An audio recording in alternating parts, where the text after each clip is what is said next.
అదే RTV app వార్తల్ని క్షణాల్లో చదివే అవకాశం ఉంటుంది. ఒక న్యూస్ పేపర్, ఒక టెలివిజన్ ఛానల్ మీ చేతుల్లో ఎప్పుడూ ఉంటాయి. 2 లక్షల రూపాయలు బెట్టింగ్లు అయితే ఆన్లైన్ బెట్టింగ్ ఏదైతే ఉందో ఆ బెట్టింగ్లకు దురాలవాట్లకు అలవాటు పడి చాలామంది యూత్ కూడా ఖరాబ్ అవుతారు.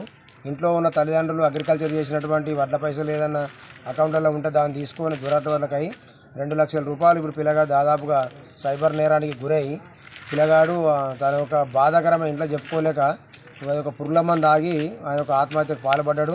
కావున దీన్ని కూడా ఇప్పటికైనా పోలీసు వారు ఈ యొక్క సైబర్ నేరాన్ని అరికట్టి గ్రామంలో యూత్కి కూడా కౌన్సిలింగ్ ఇవ్వాలని మేము డిమాండ్ చేస్తున్నాం. మా యొక్క ధర్మారం గ్రామంలో చాలామంది యూత్లు ఉన్నారు కాబట్టి ఆ పిల్లలను కూడా ఒకసారి అదుపులోకి తీసుకొని వాళ్ళందరికీ ఈ యొక్క ఆన్లైన్ బెట్టింగ్ ద్వారా ఏదైతే యూత్ ఖరాబ్ అయ్యి ప్రాణాలు కోల్పోతారో వాళ్ళందరికీ కూడా దిశానిర్దేశాలు గ్రామ అందరికీ పోలీసు వారు ఇవ్వాలని కోరుకుంటున్నాం. 20 సంవత్సరాల ఒక స్టూడెంటు తను డిగ్రీ చదువుకున్నాడు. ఈ సైబర్ నేరగాళ్ళు ఏంటంటే ముఖ్యంగా వీళ్ళు చాలామందికి బెట్టింగ్లు పెట్టుకుంటూ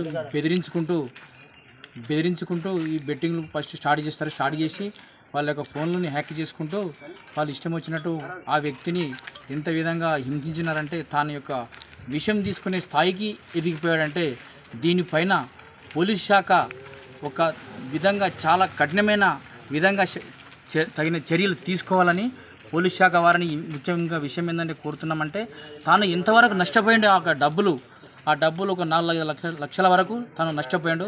వాళ్ళ తండ్రి వ్యవసాయం చేస్తుంటాడు.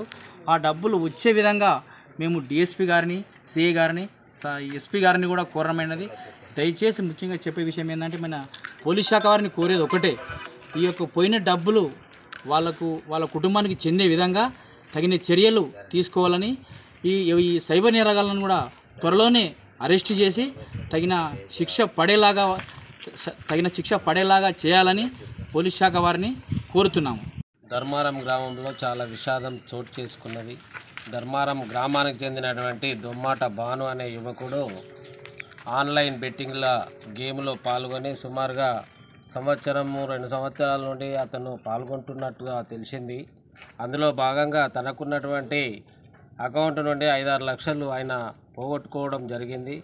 ఆ విషయం ఇంట్లో తల్లిదండ్రులకు కానీ అన్నదమ్ములకు కానీ తెలిస్తే బాధ అవుతుందేమో అనే ఉద్దేశంతో భయాందోళనతో ఆయన ఆత్మహత్యకు పాల్పడ్డాడు. ఇలాంటి యువకులు ఇంకా ఎంతమంది ఉన్నారో తెలియడం లేదు. ఇది రాష్ట్ర ప్రభుత్వము, కేంద్ర ప్రభుత్వం, పోలీసు శాఖ ఈ సైబర్ నేరాలను అరికట్టి మన రాష్ట్ర యువతను ఇలాంటి మోసాలకు గురి కాకుండా చూడవలసిన బాధ్యత ఎంతైనా ఉంది.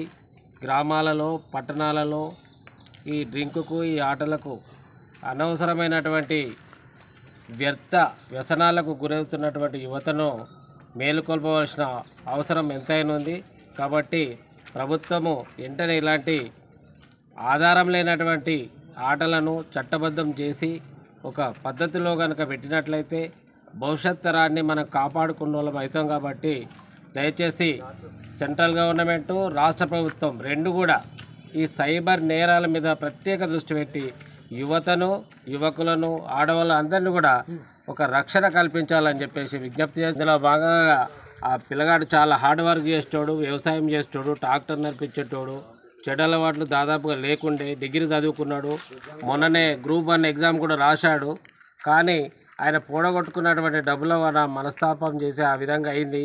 కాబట్టి వెంటనే పోలీస్ శాఖ సైబర్ నేరగాళ్లను గుర్తించి అతను పూడగొట్టుకున్న డబ్బుల విషయంలో ప్రత్యేక శ్రద్ధ పెట్టి ఆ డబ్బులను వెనుకకొచ్చేటట్టు ఆ నిందితులను, ఆ నేరగాళ్లను పట్టుకొని ఇప్పించే బాధ్యత వాళ్ళు తప్పకుండా స్వీకరించి పోలీస్ శాఖ కుటుంబానికి సాయం చేయాలి.